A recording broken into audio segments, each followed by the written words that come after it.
खुशी है कि शिवराज जी के नेतृत्व में मध्य प्रदेश लैंड डिजिटाइजेशन के मामले में अग्रणी राज्य बनकर उभरा है। चाहे डिजिटल रिकॉर्ड्स का दायरा बढ़ाना हो या फिर रिकॉर्ड्स की क्वालिटी हो, हर पहलू में मध्य प्रदेश प्रशंसनीय काम कर रहा है। पीएम मोदी की तारीफ ने प्रदेश के सियासी गलियारों में लग रही अटकलों को एक बार फिर विराम लगा दिया है। आसपास के राज्यों में सियासी उठापटक ने प्रदेश में भी तरह तरह के कयास और कानाफूसी को जन्म दिया, लेकिन पीएम मोदी ने शिवराज सरकार की आउट ऑफ वे जाकर तारीफ की। इसके बड़े सियासी मायने हैं। अब हम टीवी पर तो देखते ही हैं, एमपी है तो गजब है, और एमपी गजब तो है ही, एमपी देश का गौरव भी है। एमपी में गति भी है और एमपी में विकास की ललक भी है। ये पहला मौका नहीं है जब पीएम मोदी ने एमपी की दिल खोलकर तारीफ की हो। दरअसल 2014 के बाद से ही पीएम और सीएम के बीच अच्छी बॉन्डिंग रही है।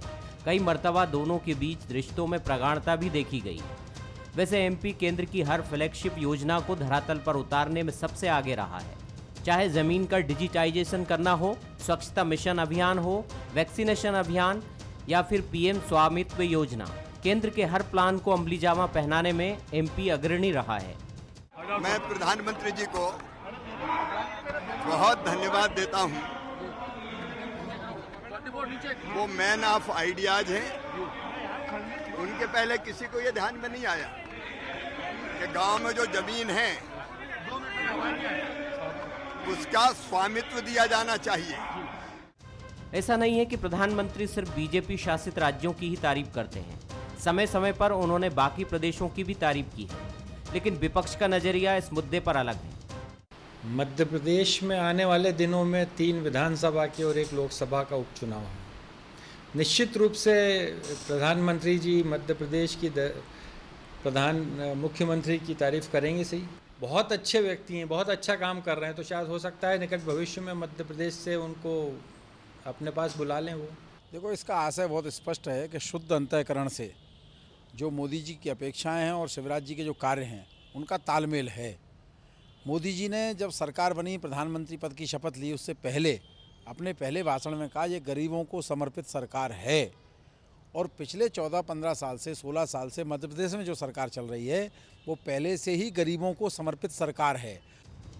प्रदेश सरकार की सराहना की विपक्ष भले ही अपने तरीके से व्याख्या करे, लेकिन बाय इलेक्शन से पहले बीजेपी सरकार और बीजेपी संगठन के लिए ये किसी बूस्टर डोज से कम नहीं है। इतना ही नहीं, केंद्र की कृपा दृष्टि 2023 के राजनीतिक संकल्प को पूरा करने में भी मजबूती देने वाली साबित होगी। नमस्कार, मैं हूं शरद द्विवेदी और हमारा आज का मुद्दा है बिग बॉस बोले गुड जॉब। बिल्कुल ठीक बात है। बिग बॉस यानी प्रधानमंत्री, और प्रधानमंत्री जब किसी राज्य के मुख्यमंत्री, और वो भी देश के हृदय स्थल राज्य के मुख्यमंत्री, जो चौथी बार के मुख्यमंत्री हैं, शिवराज सिंह चौहान के लिए ये बात कहे तो उस बात के मायने तो फिर निकाले जाएंगे। एक सिंपल मायने तो ये है कि काम से खुश हैं, बहुत खुश हैं। एमपी गजब ही नहीं है जिस तरह से प्रधानमंत्री बोले हैं। पर्यटन विकास निगम का मध्य प्रदेश का जो चर्चित विज्ञापन है जिसने देश भर में धूम मचाई है, एमपी गजब है, एमपी अजब है, तो उसको भी उन्होंने उसका भी जिक्र किया और कहा कि मध्य प्रदेश का आधार बड़ा मजबूत है, काम बहुत अच्छा है।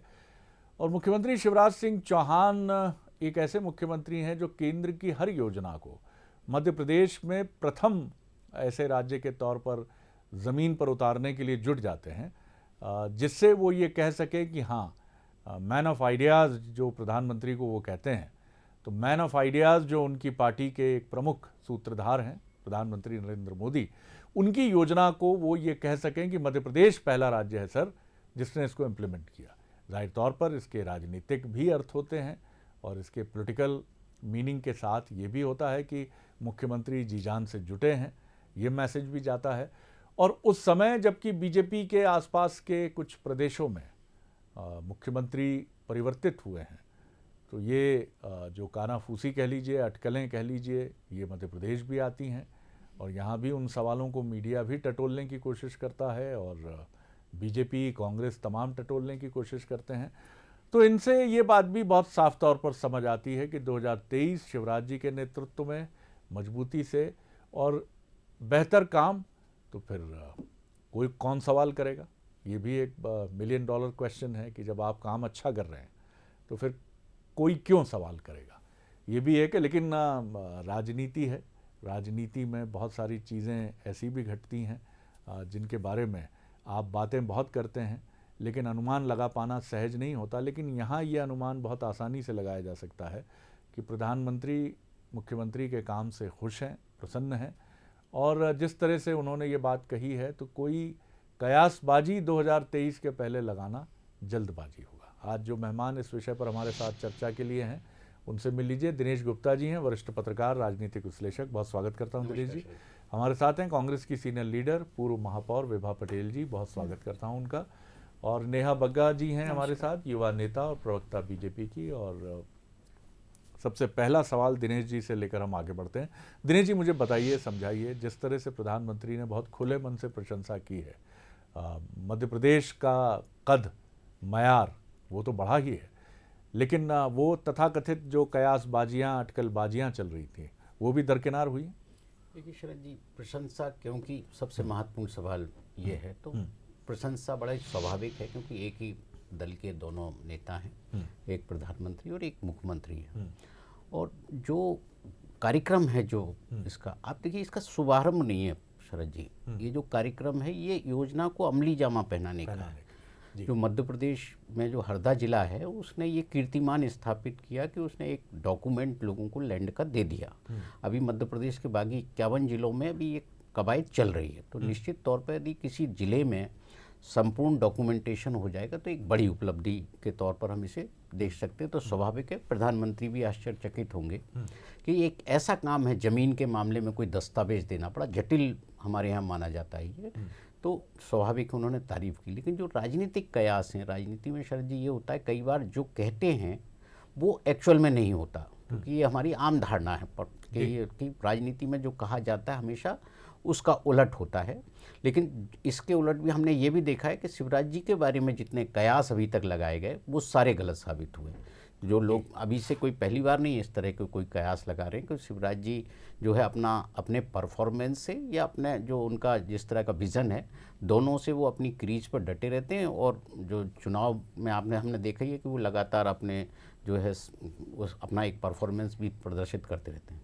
बिल्कुल, आपने ठीक कहा। और यही वजह है कि जब एक साल पहले 28 सीटों के उपचुनाव की जो तस्वीर थी वो बहुत आसान नहीं थी, और माना ये जा रहा था कि कांग्रेस के पक्ष में कहीं सहानुभूति की लहर कहीं बीजेपी को परेशानी में न डाले, लेकिन वो भी उनके नेतृत्व में वो चीज़ भी बेहतर हुई।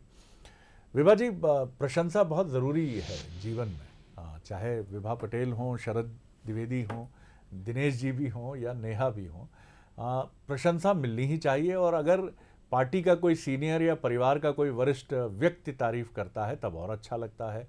मैं नहीं कहता राहुल जी तारीफ़ नहीं करते, वो तो और उदार मना माने जाते हैं जो आपकी पार्टी के अंदर खाने से खबरें आती हैं। किस तरह आप देखती हैं, राजनीतिक नज़रिया ही होगा जाहिर तौर पर, लेकिन फिर भी अगर कुछ खुले मन से इस पर टिप्पणी कर सकें तो और बेहतर होगा। जी नहीं, देखिए शरद जी, ये जो तारीफ़ की गई है निश्चित तौर से हमारे यहाँ प्रदेश में अब जो बाई इलेक्शन आ गए हैं जी, तो कहीं ना कहीं उनकी जो शुरुआत हो गई है उसको मद्देनज़र रखते हुए भी आवश्यक भी था, और प्रधानमंत्री जी ने अपना दायित्व बखूबी निभाया। और कहीं ना कहीं एक बात ये भी है कि आप ये देखिए कि मध्य प्रदेश में योजनाएं जैसी भी बने, जैसे भी लागू हों, लेकिन उनकी पब्लिसिटी बहुत अच्छे तरीके से होती है। तो ये जो एक छपास हम कह लें उसको सही शब्दों में, कि जो उनका प्रेजेंटेशन होता है कि बहुत अच्छे तरीके से योजनाएं गई। भले ही हम देखें आज अगर प्रधानमंत्री आवास योजना की बात हम करें तो किस तरह से वो कागज़ों पे कहीं ना कहीं सही होती है, कहीं काल्पनिक भी हो जाती है। मध्याह्न भोजन की हम बात करें, या हम देखें जैसे उज्ज्वला का, जिस तरह से उज्ज्वला योजना, बड़े बड़े पोस्टर्स हमने सभी पेट्रोल पंपों पे लगे हुए देखे, और बहुत हमने उसका शुरुआत में ढिंढोरा भी सुना। लेकिन आज आप देखिए कि उस योजना का हश्र आखिर क्या हुआ। महिलाएं आज भी वही महिलाएं चूल्हे पे ही खाना बन रहा है, कहाँ वो चली गई। तो ये जो छपास सही तरीके से हो जाती है, ये जो युग है वो दिखाने का है, और कहीं ना कहीं मुख्यमंत्री जी भी दिखाने में बहुत माहिर हैं और प्रधानमंत्री जी को भी उसका काफ़ी शौक है। तो ये जो दोनों का एक ट्यूनिंग है उसमें उसका परिणाम है। नहीं तो हमने वो भी देखा था कि जब लोकसभा में जब सबसे पहले नरेंद्र मोदी जी को प्रत्याशी घोषित नहीं किया गया था, उस वक्त केवल और केवल शिवराज जी ने अपने ही पोस्टर सारे शहरों में लगवा दिए थे और आनंद फानन में फिर वो उतरे और फिर प्रधानमंत्री जी के साथ उन्होंने अपने पोस्टर्स दोबारा लगवाने का कार्य प्रारंभ किया, तो वो भी हमने देखा था। तो ये जो तारीफ है, इसको हम ये नहीं कह सकते कि केवल और केवल खुले मन से तारीफ है। ये निश्चित तौर से ये जो चुनाव आ रहे हैं उनकी सुगबुगाहट के चलते हुई है, और जिस तरह से प्रेजेंटेशन हो रहा है, भले ही योजनाएं वास्तव में कुछ भी रही हों, लेकिन वह उसी प्रेजेंटेशन का नतीजा है कि प्रधानमंत्री जी तारीफ कर रहे हैं। जी, तो आप जो मैं आपका एलिगेशन कहूँ या आपकी एक जो आप तथाकथित प्रवृत्ति की तरफ बीजेपी की इशारा कर रही छपास, कांग्रेस इससे मुक्त है? देखिए, राजनीतिक दल, मैं सही मायने में कहूँ तो राजनीतिक दलों में ये चीज़ें होती हैं, लेकिन आज आप देखिए कि भारतीय जनता पार्टी में जिस तरह से एक कंपटीशन मचा हुआ है। जब शिवराज जी यहाँ प्रदेश अध्यक्ष बनकर आए थे, तब उन्होंने ये कहा था कि पोस्टर बैनर नहीं लगने चाहिए, होर्डिंग्स नहीं लगाए जाने चाहिए, और मैं इन सब से बहुत दूर रहता हूँ। लेकिन आज आप देखिए, और विगत पिछले 15 सालों में भी आपने देखा होगा कि काम होत भले ही तिल भर का, लेकिन पोस्टर बैनर बड़े बड़े लग जाते हैं, तुरंत लग जाते हैं। तो ये जो तरीका है, ये भारतीय जनता पार्टी का एक प्रेजेंटेशन का जो तरीका है, वो निश्चित तौर से उसी के चलते प्रधानमंत्री जी ने तारीफ की है। नेहा जी, कांग्रेस की तरफ से विभा जी का ये क्लेम है कि ये भारतीय जनता पार्टी की बहुत अधिक बढ़ चढ़कर आगे बढ़कर चीज़ों को दिखाने की एक प्रवृत्ति है। बहरहाल आपने सारी बातें सुनी हैं, क्या कहना है? शरद जी, देखिए, एक तो आज का दिन जो है वो बहुत ऐतिहासिक दिन भी है, क्योंकि आज से 20 साल पहले 7 अक्टूबर 2001 को माननीय प्रधानमंत्री जी, उस समय उन्होंने गुजरात के मुख्यमंत्री के तौर पर शपथ ली थी। और आज के भाषण में आपने सुना भी होगा जिस तरीके से उन्होंने बताया कि जो उनकी पहली सभा थी सबसे बड़ी, उसमें जो पहला कार्यक्रम किया गया था वो गरीब कल्याण मेला का किया गया था। और आज 20 वर्ष जब उनके राजनीतिक जीवन के हो गए हैं, और मध्य प्रदेश में हरदा को जब वो संबोधित कर रहे थे, तब भी उन्होंने गरीबों की चिंता की। गरीबों को जिस तरीके से पट्टा कैसे मिले और उनको अपने घर का जो अधिकार है वो कैसे दिया जाए, स्वामित्व योजना के माध्यम से उनको एक सर्टिफिकेट देने का काम किया। और हमने देखा कि कई सारे हितग्राही जब उनसे बात कर रहे थे तो उनने बताया कि जब घर होने के बावजूद, क्योंकि उसका अभाव था, डॉक्यूमेंटेशन नहीं था, तो एक तो वो अपने आप को सिक्योर महसूस नहीं करते थे, और दूसरा अगर वो अपना कोई कारोबार करना चाहते हैं या घर को पक्का बनाना चाहते हैं या घर में कोई रेनोवेशन करना चाहते हैं, तो क्योंकि वो डॉक्यूमेंट नहीं था तो वो लोन नहीं ले पाते थे। कई प्रकार की उनकी समस्याएं जो हैं वो हल हुई हैं। मैं ये मानती हूँ कि विभा जी विपक्ष में हैं, और विपक्ष में होने के नाते शायद आलोचना करना ये अपना धर्म मान बैठे हैं कांग्रेसी। पर आप याद करिए कि जब माननीय प्रधानमंत्री जी सदन के अंदर होते हैं, तब इनके नेता गुलाम नबी आज़ाद जी का भी जिक्र करते हैं और उनकी तारीफ करते हैं कि किस प्रकार से मुख्यमंत्री रहते हुए, जब वो भी एक मुख्यमंत्री थे स्टेट के, कैसे मदद की। और ये भारतीय जनता पार्टी की विचारधारा में है। आप पंडित दीनदयाल जी को भी याद करेंगे तो दीनदयाल जी ने जब अपनी डायरी लिखी थी, उसका जब संकलन किया, तो पहला पृष्ठ जो उसका लिखवाया था, उसकी जो प्रस्तावना लिखवाई थी, वो उस समय के यूपी के मुख्यमंत्री संपूर्णानंद जी से लिखवाई थी, जिन्होंने कहा था कि दीनदयाल जी के जो विचार हैं वो आने वाली जनरेशन के लिए साइकोलॉजिकल ब्लो होंगे। तो ये भारतीय जनता पार्टी की कार्यप्रणाली है, और जिस तरीके से प्रधानमंत्री जी का एक विजन है, और हमारे पास मध्य प्रदेश में उस प्रकार की लीडरशिप है जो उसको लगातार आगे बढ़ाती है। चाहे आप पैंडेमिक में देखें तो पैंडेमिक में जिस तरीके से छोटे छोटे गांवों को कंटेनमेंट जोन बनाकर गांव वाले ने खुद उसका बीड़ा उठाया और अपने आप को कोरोना से बचाया। वैक्सीन को आप देखेंगे तो वैक्सीन, अगर प्रेग्नेंट वुमेन के मामले में वैक्सीन अगर नंबर 1 किसी प्रदेश ने लगाया है तो वो मध्य प्रदेश ने लगाया है। वैक्सीनेशन अगर सर्वाधिक विश्व रिकॉर्ड किसी बनाया तो वो मध्य प्रदेश ने बनाया। अगर प्रधानमंत्री आवास योजना के तहत अगर आवास उपलब्ध कराए तो वो मध्य प्रदेश ने कराया। स्वामित्व योजना में भी अगर रोल मॉडल कोई बन रहा है तो वो मध्य प्रदेश बन रहा है। तो मुझे लगता है कि विपक्ष की भूमिका आलोचना करने की जरूर है, पर अगर एक ऐसा नेतृत्व काम करता है, लगातार जनता के बीच में रहता है, तो कभी कभी कुछ अच्छा बोल दें तो उसमें भी कोई गुरेज नहीं है। तो आप पूरी तरह कॉन्फिडेंट हैं कि 5वीं बार भी शिवराज, आपका दावा? इसमें डाउट क्या है? 2023 इसमें डाउट जी। क्या है शरद जी? जिनको डाउट बिल्कुल, होता है, जो बिल्कुल, लगातार अफवाह फैलाते हैं, बार बार देखिए धरातल पर क्या होता है। ये शिवराज जी के साथ मध्य प्रदेश की जनता का विश्वास है। वे जानते हैं कि बारिश होगी, धूप होगी, धूल होगी, किसी भी प्रकार की परिस्थिति होंगी, सुख दुख में हमेशा शिवराज जी एक मिशन के साथ जनता के बीच में रहते हैं। विभा जी, आप कुछ ऐड करना चाह रही हैं? देखिए, ये जो बात कर रही हैं, जैसे इन्होंने कहा कि स्वामित्व नहीं होता था, क्या जो प्रधानमंत्री आवास योजना के जो कुटीर होते थे, क्या उनका पट्टा नहीं तब नहीं दिया जाता था? बल्कि कांग्रेस के समय में ये प्रावधान प्रारंभ किया कि जो पट्टा दिया जाएगा उसमें घर के मालिक के साथ जो वहाँ महिला है उसका भी नाम उसमें जोड़ा जाए। तो ये तो तब भी चलता था। दूसरी बात, ये जिस तरह के से आज अति विश्वास में भारतीय जनता पार्टी के नेता चल रहे हैं कि काम बहुत अच्छा हो रहा है, सारी बातें उन्होंने की, लेकिन आज आप ये देखिए कि प्रदेश में आज भी क्या स्थितियां वही हैं। वहां तो आज आप मध्य प्रदेश की स्थिति देखिए, जिस तरह से ये कह रहे हैं कि यथार्थ के धरातल पर चलते हैं, गरीब की परवाह की जाती है, तो हमने तो इसी मध्य प्रदेश में देखा है कि जब आज जनता ने यदि विश्वास जताया होता तो चुनाव में जब सरकार कांग्रेस की बनी तो उसमें से विधायकों को खरीदना नहीं पड़ता, जनता ही इनके बहुमत दे देती। हमने वो भी देखा कि बारदानों की बात हुई तो बरेली में गोली चालन हुआ, मंदसौर में बात हुई, किसानों ने के ऊपर गोली चालन हुआ और कैसे एसी टेंट में शिवराज जी ने धरने पे बैठने का काम किया। तो ये सब चीजें हमने देखी हैं, इसीलिए इन सब को भी ध्यान रखना चाहिए भारतीय जनता पार्टी के नेताओं को कि जनता भी ये सब देख रही है और समझ भी रही है। नेहा जी, जल्दी से क्विक रिएक्शन, फिर मैं दिनेश जी की तरफ आऊं। मुझे लगता है कि डबल स्टैंडर्ड्स जो होते हैं वो जनता पहचानती है। क्या 84 के दंगे जनता भूल गई है? क्या नीमच में जो किसानों पर गोली चलाई गई थी, क्या ये जनता भूल गई है? और जिस तरीके से मध्य प्रदेश की 15 माह की सरकार चली, 4000 का बेरोजगारी भत्ता किसी को नहीं मिला, 51,000 रुपए बेटी विवाह का निकाह किसी को नहीं मिला, और जब बार बार कमलनाथ जी की अध्यक्षता भ्रष्टाचार कमलनाथ जी ने देखा था। जी, आप इतनी सीनियर हैं, थोड़ा सा डेकोरम मेंटेन करिए। आपके बारे में मैंने नहीं बोला, आप सच बोला, मैं तो आपका आदर करती हूँ, थोड़ा सा इसको मेंटेन करके चलिए। और जनता क्या है, जनता जब जनता के बीच में हम जाते हैं तो सत्य पर आधारित होता है, परफॉर्मेंस पर आधारित होता है। दिनेश जी, बड़ा सवाल ये है जो विभा जी आरोप लगा रही हैं कि खरीद फरोख्त हुई। पहला सवाल ये है कि मैं नहीं कहता कि उनके आरोप में कोई दम नहीं है, कोई तर्क नहीं है, ये एक अलग विश्लेषण का विषय हो सकता है, लेकिन ये भी सही है कि कांग्रेस में नाराजगी थी जो इस विभाजन का एक बड़ा कारण बना।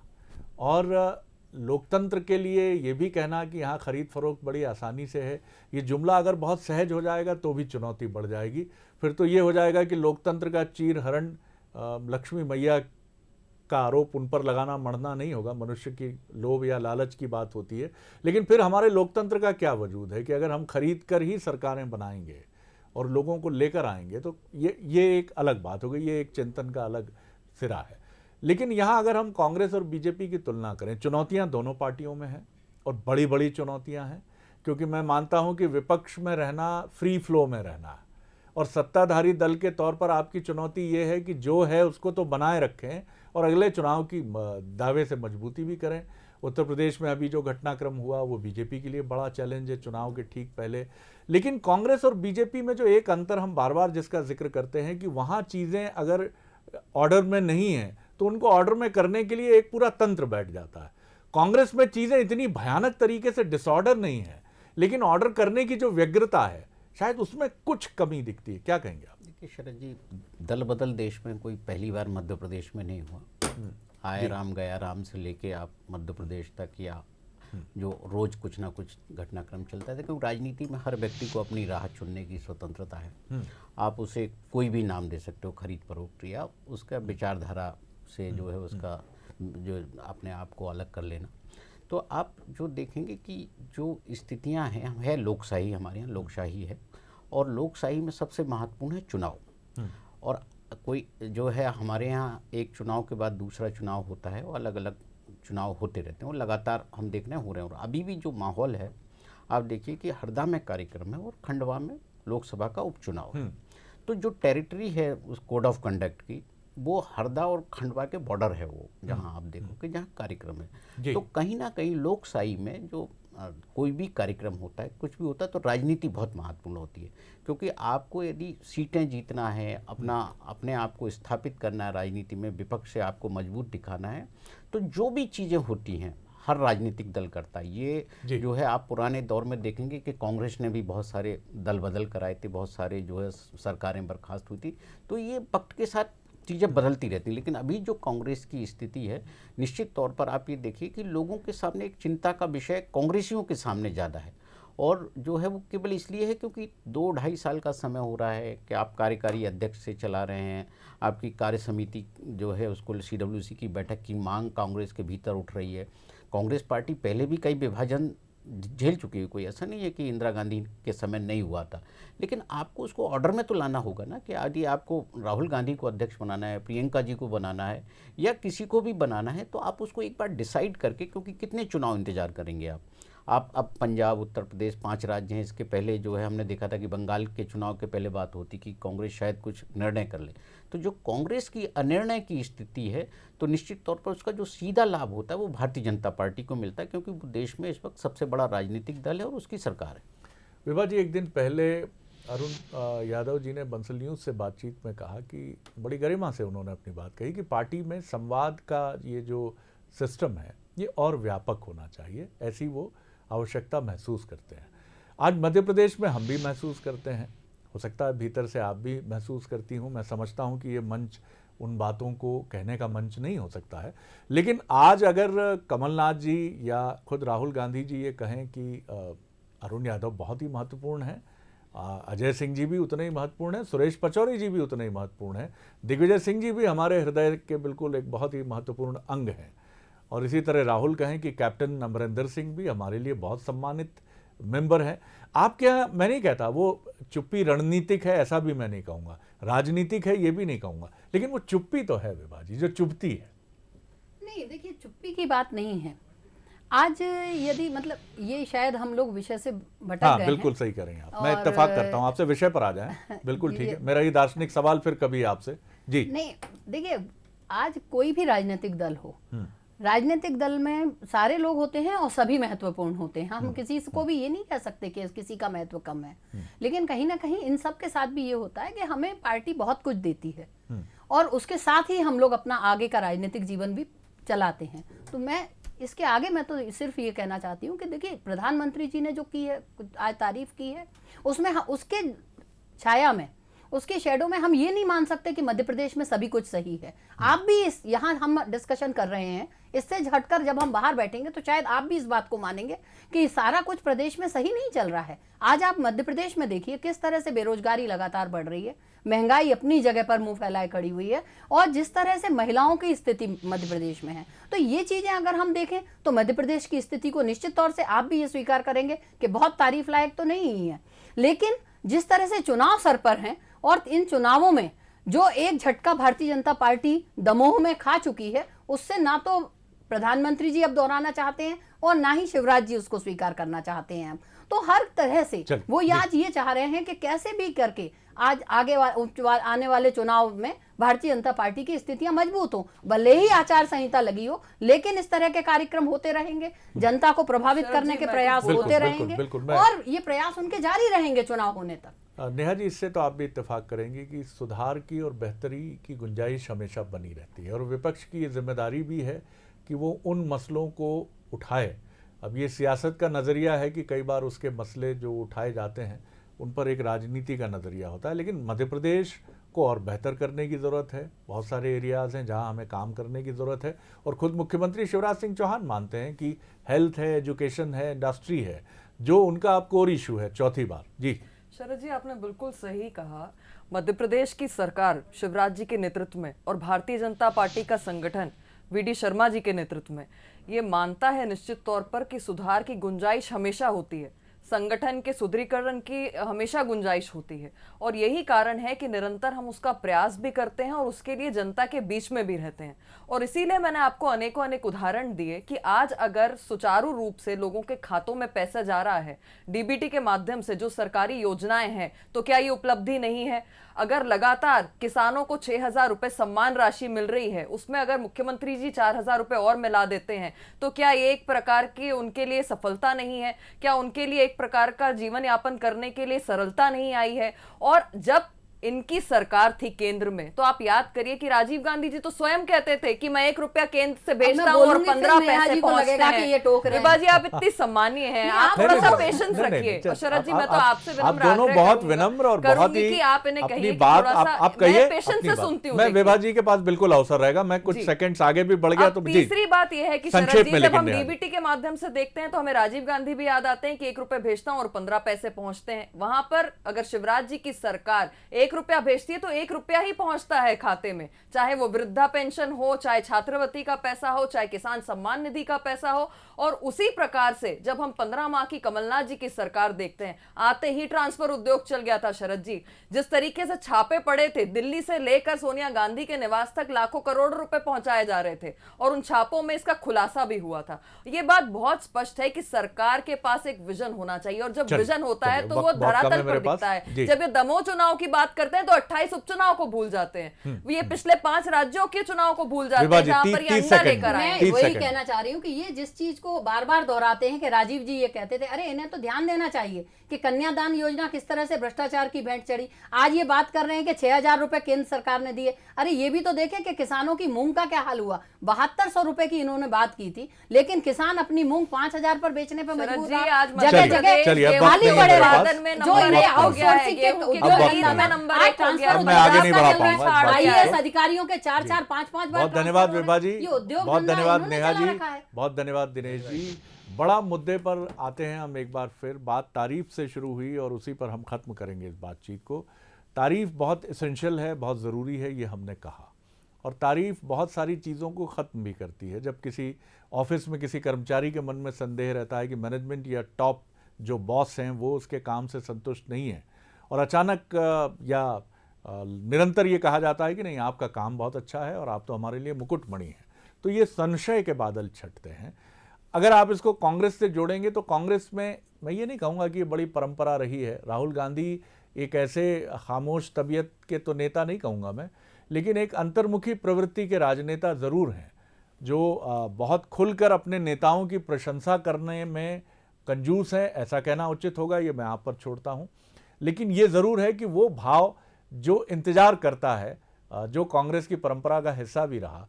जैसे मैं 2018 का एक दृश्य भूल नहीं पाता हूं, जब दिग्विजय सिंह जी के सामने एक कटु आलोचक कांग्रेस का कार्यकर्ता कैमरों के सामने टीवी के करीब 1 घंटे तक अपनी पीड़ा कहता रहा, और दिग्विजय सिंह जी ने ना ये कहा कि कैमरे बंद कर दो और ना उस कार्यकर्ता से कहा कि तुम शांत हो जाओ। दरअसल ये वो मैकेनिज्म है मनोवैज्ञानिक तौर पर जो आपकी पार्टी को और मजबूत करता है। लेकिन 2 अलग अलग पार्टियां हैं, अलग अलग धाराएं हैं, अलग अलग चिंतन की दृष्टि है, और एक पार्टी इस समय सत्ता में है, दूसरी पार्टी विपक्ष और कुछ अंतर्निहित चुनौतियों से जूझ रही है। तो ये उनके ऊपर ही छोड़ना उचित होगा कि उनकी धारा, दिशा और दृष्टि क्या है। बहुत धन्यवाद एक बार मेहमानों का। नमस्कार।